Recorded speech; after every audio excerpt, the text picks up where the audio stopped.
be talking about college dropout rates, why they're increasing, and the effect that they have on you in your future. In the 1960s, we saw college dropout rates of 1 in 5. In the 1990s, this increased to 1 in 3.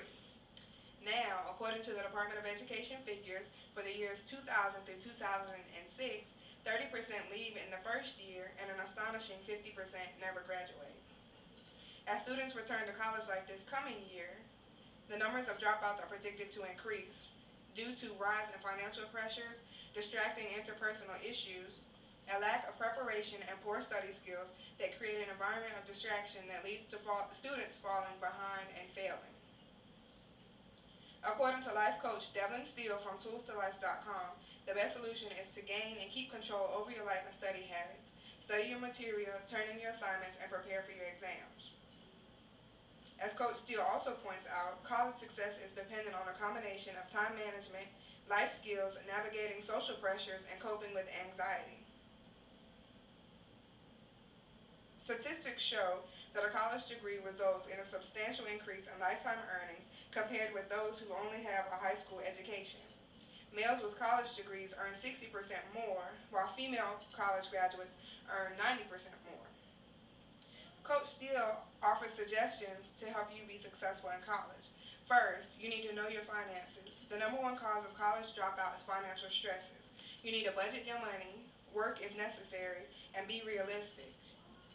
Next, you need to schedule your life. Students are unrealistic with their time and fall behind in every area as a result. You need to make a schedule and live by it. You need to own your study time and study place. College life is full of distractions. You need to find a place where you know you can focus and stay loyal to a specific study time so you do not fall behind. You also need to know what is expected. Study the syllabus from each class, and if you are unsure about anything, be sure to ask questions. Also, if a class is too much for you in a semester, drop it as opposed to failing the whole semester. You also need to take care of yourself. Sleep, nutrition, cleanliness, and exercise will make all the difference to your success. Also, get help if you're feeling depressed or anxious or have any other questions. Racial gaps are another concern. Overall, the federal figures report 57% of white students finish their degree, compared with 44% of Hispanics and only 39% of blacks. A 2004 Education Trust report found a quarter of schools have gaps between whites and blacks of at least 20 points or more. Sarah Turner, a University of Virginia education economist, has assembled data showing graduation rates that have stagnated over recent decades even as enrollment has climbed. Explanations range from rising college costs to insufficient academic support to students simply not realizing how valuable a college degree is. As a college dropout, you will join one of the largest and fastest growing groups of young adults in America, although non-graduate is a more precise term. Almost 1 in 3 Americans in their mid-20s now fall into this group, up from the 1 in 5 in the late 60s. Most come from poor and working class families. Only 41% of low-income students entering a 4-year college manage to graduate within 5 years, but 67% of high-income students did, further widening the gap between the children of the rich and the children of the poor. Many students from all classes are getting 4-year degrees and reaping their benefits, but those broad gains mask the fact that poor and working class students have nevertheless been falling behind. For them, not having a degree remains the norm.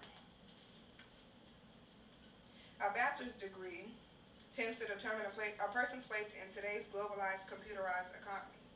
College graduates have received steady pay increases over the past 2 decades, while the pay of everyone else has risen little more than the rate of inflation. Why so many low-income students fall from the college ranks is a question without a simple answer. Many high schools do a poor job of preparing teenagers for college. Many of the colleges where lower-income students tend to enroll have limited resources and offer a narrow range of majors, leaving some majors disenchanted and unwilling to continue. Tuition bills also scare some students from even applying and leave others with years of debt.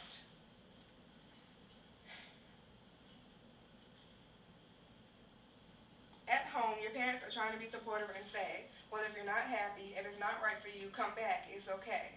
They think they're doing the right thing, but what they don't know is that what the student needs to hear them say is stick stick it out just one semester, you can do it, just stay there. Come home on the weekend, but stick it out. This is a chart that shows the different levels of education and the way that the education level affects your income. Of course, doctorate degrees and professional degrees provide the highest income, almost $100,000 a year, with less than ninth grade at less than $20,000. Overall, the median income for a household is about $43,000.